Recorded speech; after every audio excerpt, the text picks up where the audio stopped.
लोकसभा निवडणुका अगदी तोंडावर येऊन ठेपल्यात।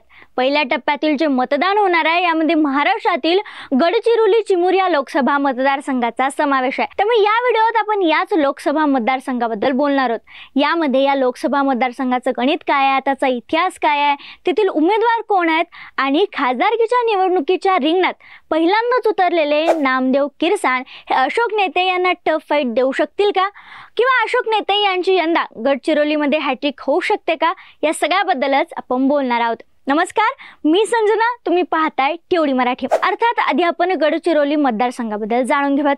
गडचिरोली म्हणलं की आदिवासी लोकांचं गाव। गडचिरोली हा मुख्यत्वे महाराष्ट्र राज्यात आदिवासी मागासलेला व घनदाट जंगलाने व्याप्त म्हणून ओळखला जातो।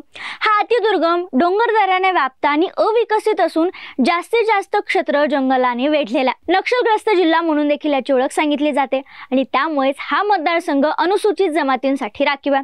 या मतदारसंघात 2011च्या जनगणनेनुसार अनुसूचित जाती 11.25%, तर अनुसूचित जमातींची लोकसंख्येची टक्केवारी 38.60%। आता गडचिरोली मतदारसंघाचा इतिहास देखील आपण पाहूयात। या इतिहासात जर आपण डोकावलं तर आपल्याला असं दिसून येतं की 2009च्या पुनर्रचनेमध्ये गडचिरोली चिमूर हा वेगळा लोकसभा मतदारसंघ तयार करण्यात आला। त्यापूर्वी हा जो जिल्हा होता तो चंद्रपूरमध्ये होता। गडचिरोली चिमूर या लोकसभा मतदारसंघात गोंदिया जिल्ह्यातले, चंद्रपूर जिल्ह्यातले, गडचिरोली जिल्ह्यातले जिल्हे येतात। 2009, 2014 आणि 2019 अशा 3 वेळा या मतदारसंघामध्ये आतापर्यंतच्या लोकसभा निवडणुका झाल्यात। 2009 ला काँग्रेसचे खासदार कोसावे येथे निवडून आले। भाजपच्या उमेदवाराचा त्यांनी पराभव केला होता। मात्र 2014 आणि 2019च्या मोदी लाटेत या ठिकाणी भाजपचे अशोक नेते हे खासदार म्हणून निवडून आले। यंदा देखील भाजपने अशोक नेते यांनाच निवडणुकीच्या मैदानात उतरवले। आतापर्यंत पाहायला गेलं तर या लोकसभा निवडणुकीमध्ये काँग्रेस विरुद्ध भाजप अशीच लढत होत होती। मात्र 2019 पासून ही तिरंगी होताना पाहायला मिळते। यंदा पण असंच काहीच होणार आहे। अशोक नेते यांच्या विरोधात काँग्रेसकडून नामदेव किरसान यांना मैदानात उतरवलं गेलं।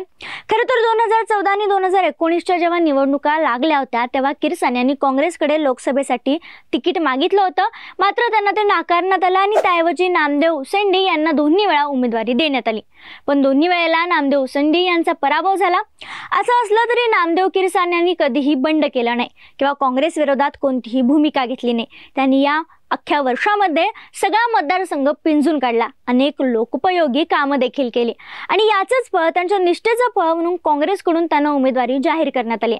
आणि तिसरा उमेदवार आहे वंचितचा। वंचितची मवियासोबतची आघाडी फिसकटल्यामुळे वंचितने आपला उमेदवार या ठिकाणी मैदानात उतरवला।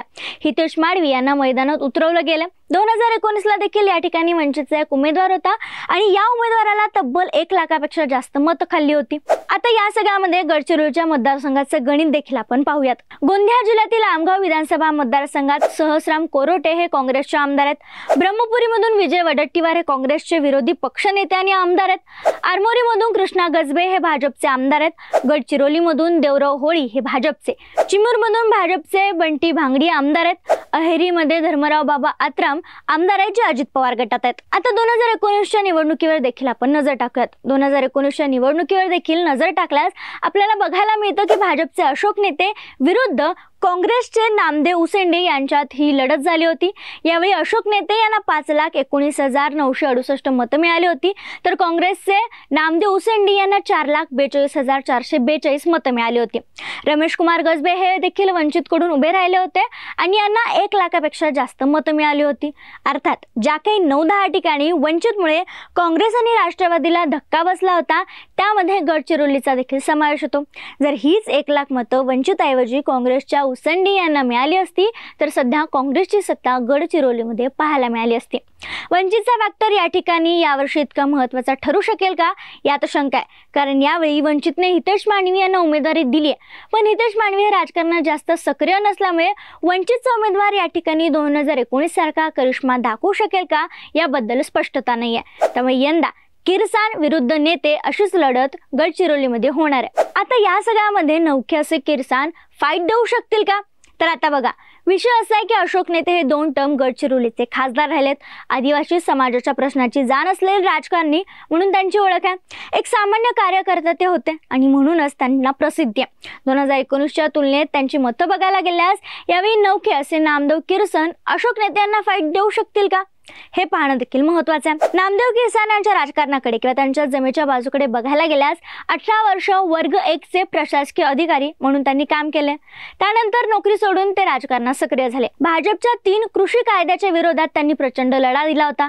अनेक मोठे आंदोलन त्यांनी केलेत। आदिवासी बांधवांच्या वेगवेगळ्या समस्या सोडवण्यासाठी त्यांनी प्रयत्न केलाय। त्यांच्या याच कामामुळे गडचिरोली चिमूर या मतदारसंघात त्यांचा मोठा जनसंपर्क आहे। त्यांच्या कार्यकर्त्यांची फौज गावागावात निर्माण झाली आहे आणि याचा फायदा किरसान यांना येणाऱ्या निवडणुकीत नक्कीच होऊ शकतो। समाज माध्यमावर देखील ते मोठ्या प्रमाणात सक्रिय असतात। त्यांची स्वच्छ राजकीय प्रतिमा, कार्यकर्त्यांना घेऊन चालण्याची पद्धत आणि आदिवासींसाठी त्यांनी केलेली कामं या सगळ्याचा परिणाम यंदाच्या निवडणुकीत होऊ शकतो। आता लोकसभेच्या निवडणुकांवरून उमेदवारीवरून सगळीकडेच नाराजी नाट्य सुरू आहे। आता इथं अर्थात गडचिरोलीमध्ये जी नाराजी झाली आहे ती दोन्ही पक्षासाठी तोट्याची ठरू शकते। असं म्हणण्याचं कारण काय तर किरसान यांना उमेदवारी दिल्यामुळे 2 टर्म निवडणूक लढवणारे अर्थात 2 टर्म लोकसभेची निवडणूक लढवणारे उसंडी हे नाराज झालेत। काँग्रेस पदाचा त्यांनी राजीनामा दिला। त्यांनी भाजपमध्ये देखील प्रवेश केला। उसंडेंनी अशोक नेते यांना 2019 मध्ये अटीतटीची लढत दिली होती आणि त्याच्या नाराजीचा फटका काँग्रेसला बसू शकतो। आता हे जे नाराजी नाट्य आहे ते फक्त आघाडीमध्ये नाही तर महायुतीमध्ये देखील आहे। कारण अजित पवार यांच्यासोबत असणारे धर्मराव बाबा आत्रम जे अहेरीचे आमदार आहेत त्यांनी देखील लोकसभा निवडणुकीसाठी दावा ठोकला होता। मात्र त्यांना उमेदवारी दिली गेली नसल्यामुळे त्यांचे कार्यकर्ते, त्यांचे समर्थक नाराज झालेत आणि या नाराजीचा फटका नेते यांना बसू शकतो। तर दुसरीकडे भाजपचे आमदार देवराव होळी यांचे आणि अशोक नेते यांचे संबंध चांगले नाही आहेत। शिवाय होळी यांनी पोस्टरबाजी करत स्वतःचा प्रचार देखील सुरू केलाय। त्यामुळे या दोन्ही गोष्टीच्या नाराजीचा तोटा भाजपला होऊ शकतो। हे असं सगळं असताना यंदाची गडचिरोलीची निवडणूक पाहणं महत्त्वाचं असणार आहे। दरम्यान तुम्हाला काय वाटतं, गडचिरोलीचा पुढचा खासदार कोण असेल? अशोक नेते या ठिकाणी हॅट्रिक करू शकतील का? काय वाटतं कमेंटमध्ये नक्की सांगा।